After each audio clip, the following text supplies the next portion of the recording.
Imagina que estás no Giant's Causeway, o vento chicoteando vindo do Atlântico, e é exatamente ali que uma figura lendária chamada Finn teria simplesmente desaparecido dentro da rocha em um único segundo, não atrás de um portão, não em uma caverna, mas no meio de uma parede de basalto aparentemente sólida. E agora vem o motivo pelo qual você precisa continuar assistindo. Um drone filmou na Irlanda como uma porta de pedra naquele local se move sozinha, sem tremores, sem desmoronar, mas um bloco maciço de pedra que se abre permanece aberto exatamente 11 segundos e depois se fecha novamente, como se algo atrás tivesse decidido que já tinha visto o suficiente. Se mistérios assim te prendem, então se inscreve agora e ativa as notificações, porque isso não vai ficar em apenas uma gravação. O vídeo é difícil de acreditar. E hoje, bem cedo pela manhã, turistas, historiadores, geólogos, arquitetos e até pessoas que se chamam seriamente de especialistas em gigantes se reuniram aqui para examinar a parede rochosa, exatamente no ponto onde Finn McCool, o famoso gigante mágico das lendas, teria desaparecido. Muitos queriam apenas uma foto de lembrança, outros queriam provar a qualquer custo que tudo tem uma explicação. Mas o que foi encontrado em relação a esse trecho não cabe em nenhuma categoria. Uma porta que parece respirar. O Giant's Causeway atrai pessoas há centenas de anos. Em antigas histórias irlandesas, disse que Finn construiu essas colunas. A ciência afirma que vulcões as formaram há 60 milhões de anos. Mas nem a lenda, nem a geologia estavam preparadas para o que aconteceu naquela tarde. O turista com o drone só queria um ângulo melhor,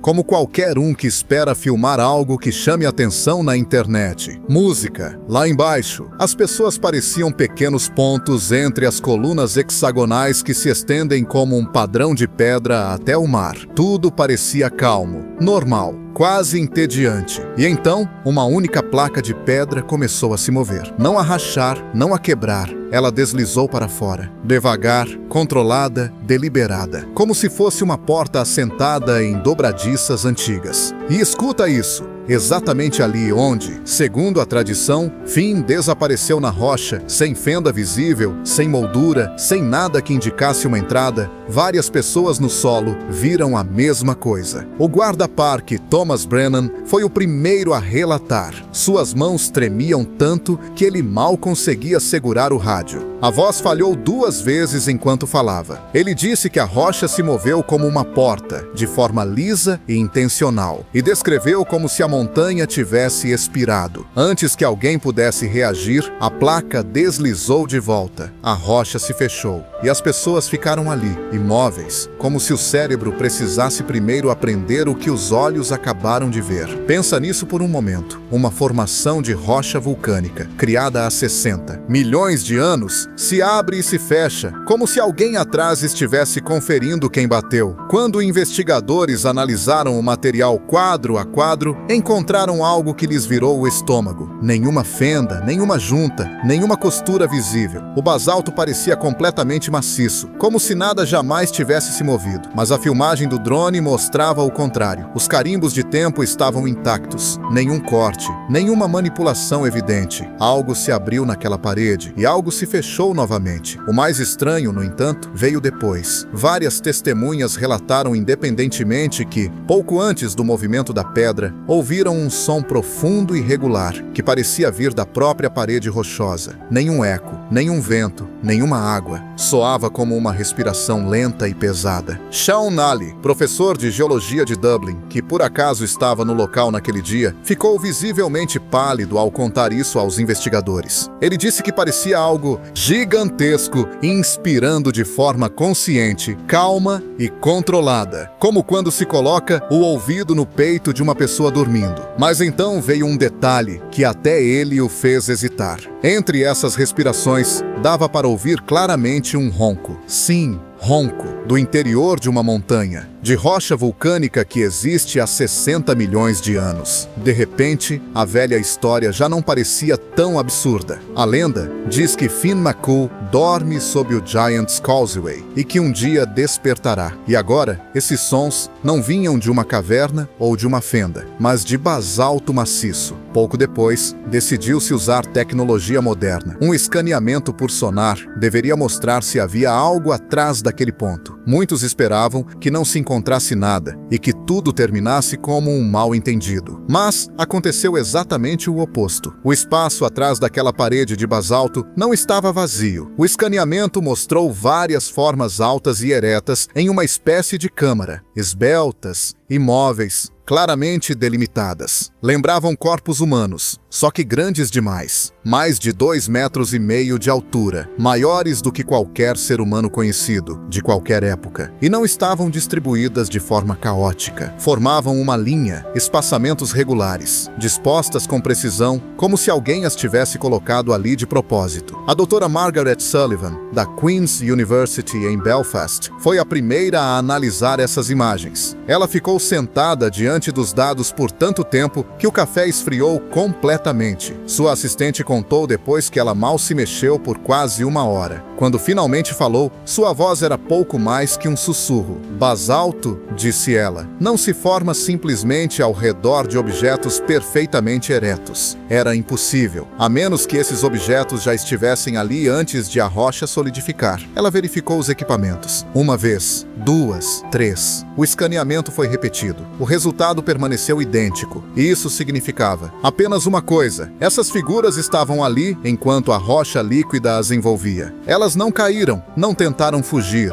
permaneceram em pé, voluntariamente, de forma deliberada. Quem faz isso? Ou o quê? E por que essa ordem exata, como soldados esperando uma inspeção? Mas não parou por aí. Sensores instalados nas proximidades registram até hoje vibrações fracas atrás da parede rochosa. Um padrão lento e constante, regular, calmo, quase vivo. As autoridades oficiais dizem que se trata de mudanças de pressão causadas por água subterrânea. Mas nem todos acreditam nisso. O ritmo é regular demais, consciente demais, parecido demais com respiração. Um técnico encarregado de monitorar os dados durante a noite não apareceu mais para trabalhar no dia seguinte. Mais tarde, disse apenas que a sensação era de que algo do outro lado da parede estava escutando. As autoridades negaram tudo, não divulgaram imagens do sonar. Declararam a porta de pedra uma ilusão óptica e negaram que houvesse qualquer câmara. Pouco depois, o trecho exato do Giant's Causeway foi fechado silenciosamente, sem grande anúncio. E ainda assim, os sensores continuam mostrando o movimento. Algo na rocha se desloca. E moradores locais contam que a porta se abre com mais frequência do que oficialmente admitido. Se isso já te causa arrepios, continua comigo. Porque a Irlanda não é o único lugar onde a pedra se move. Existem lugares no mundo onde a pedra não fica apenas parada, mas se comporta como se tivesse memória, como se reagisse.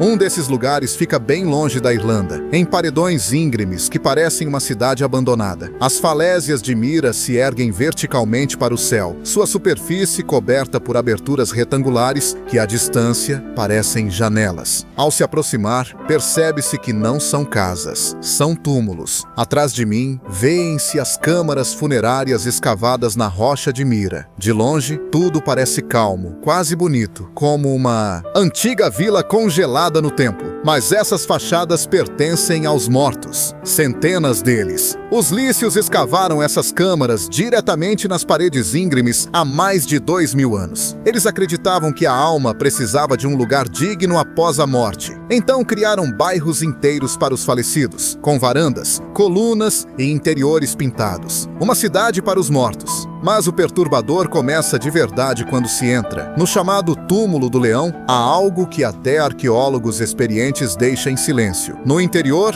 estão 11 figuras de pedra em tamanho real. Elas estão posicionadas com exatidão. A postura dos corpos é idêntica. As distâncias coincidem centímetro por centímetro. E seus olhos, cuidadosamente esculpidos na pedra, estão voltados para o sarcófago. Oficialmente, disse que representam a família do falecido, mas Mas existem indícios que contam uma história bem mais sombria. Análises mostram vestígios de material orgânico dentro de cada figura. Material que não deveria estar ali, a menos que algo tenha sido aprisionado nessas estátuas. A doutora Helena Vasquez, arqueóloga, passou 3 meses documentando o túmulo do leão. Após sua última visita, tirou férias repentinamente, por tempo indeterminado. Colegas relatam que ela quase não falou sobre esse último dia. Apenas uma coisa ela repetia: que não conseguia se livrar da sensação de estar sendo observada, que os olhos das figuras a seguiam, não importava onde ela estivesse na sala. Ela nunca voltou e até hoje se recusa a olhar fotos dessa câmara. Mas o verdadeiro horror está mais fundo na necrópole. Várias entradas de túmulos mostram sinais claros de terem sido fechadas novamente por dentro. Marcas de arranhões no lado interno, impressões de unhas na pedra. Alguém ficou preso, alguém tentou sair, e então outra pessoa trancou essa pessoa de novo, para sempre, e não para aí. Em câmaras que ficaram seladas hermeticamente por séculos, pesquisadores encontraram marcas de fogo, paredes chamuscadas, fuligem. Fogo precisa de oxigênio. Esses túmulos não tinham, e mesmo assim, algo queimou ali. Os padrões não deixam dúvida. Soma-se a isso problemas técnicos. Câmeras falham, instrumentos de medição param de funcionar. Sempre nos mesmos pontos, sempre na mesma orientação, como se algo não quisesse ser visto. E o que hoje tira o sono dos cientistas? Algumas dessas antigas vedações mostram danos recentes, novas rachaduras, novos arranhões, como se algo estivesse pressionando de dentro para fora. E testemunhas relatam que algumas das portas de pedra em mira voltaram a se mover. Bem fundo sob a terra, longe de falésias ensolaradas e paisagens abertas, existe um lugar onde o mundo se torna mais estreito, mais escuro, mais silencioso. A Mammoth Cave, no Kentucky, se estende por mais de 400 milhas sob a superfície e é considerada o maior sistema de cavernas conhecido do mundo. E mesmo hoje, grande parte dela ainda permanece inexplorada. Recentemente, foi anunciado que mais 8 milhas foram descobertas, elevando o comprimento conhecido para 420 milhas. Mas, a cada nova descoberta cresce também o desconforto, porque quanto mais fundo se avança, mais perigoso fica. As partes inferiores são estreitas, instáveis e cheias de perigos invisíveis. Bolsões de ar tóxico podem matar uma pessoa em poucos minutos. A escuridão ali é absoluta. Nenhum brilho, nenhuma luz residual. Quem perde o caminho, geralmente perde também toda a orientação. E às vezes, nunca mais volta. Há milhares de anos, pessoas usaram essas cavernas como refúgio, como acampamento, como local de sepultamento. Arqueólogos encontraram corpos mumificados, perfeitamente preservados pelo ambiente seco e constante. Alguns desses restos têm vários milhares de anos. Mas uma descoberta fez até pesquisadores experientes congelarem. Bem no interior da caverna, um corpo estava enterrado sob um enorme bloco de pedra, 2 toneladas. A doutora Patrícia Wilcox, a antropóloga forense que examinou os restos, precisou interromper sua análise inicial várias vezes. Quando finalmente entregou seu relatório, suas mãos tremiam. A posição do corpo era inequívoca. A pessoa não estava correndo, não estava fugindo, ela estava ajoelhada, exatamente no momento em que a rocha a esmagou, como se estivesse realizando um ritual, ou tentando acessar algo que não deveria ter sido acessado. Ainda mais perturbadora foi a forma como a rocha caiu. Os vestígios mostravam claramente que não foi um deslizamento aleatório. Parecia ter sido acionado, como se a própria caverna tivesse reagido para proteger algo mais profundo. E esse corpo não era um caso isolado. Outras múmias estavam deitadas serenamente, sem sinais de luta, as mãos cruzadas sobre o peito, os rostos tranquilos, quase resignados. Parecia que haviam escolhido conscientemente aquele lugar para morrer. Antigas tradições dos povos indígenas falam de seres sombrios sob a terra, de lugares onde os mortos caminham. Anciãos alertavam para não entrar em certos túneis. Falavam de vozes vindas das profundezas que chamam as pessoas, as atraem e nunca mais as libertam. E também pesquisadores modernos relatam sussurros, mesmo estando sozinhos, vozes que parecem vir das paredes. Existem gravações, mas ninguém conseguiu identificar a língua até hoje. Em algumas câmaras vazias, ecoa algo algo que soa como um canto suave, sem fonte identificável. E ainda há as portas, grandes placas de pedra que em uma visita estão abertas e na seguinte bloqueiam o caminho. Corredores que estavam marcados nos mapas e de repente deixam de existir. Durante um fechamento temporário do parque, muitas visitas foram suspensas. Nesse período, câmaras que estavam seladas há décadas se abriram. Algo lá embaixo se move e parece saber quando as pessoas chegam perto demais. Quando se colocam esses lugares lado a lado, surge uma imagem difícil de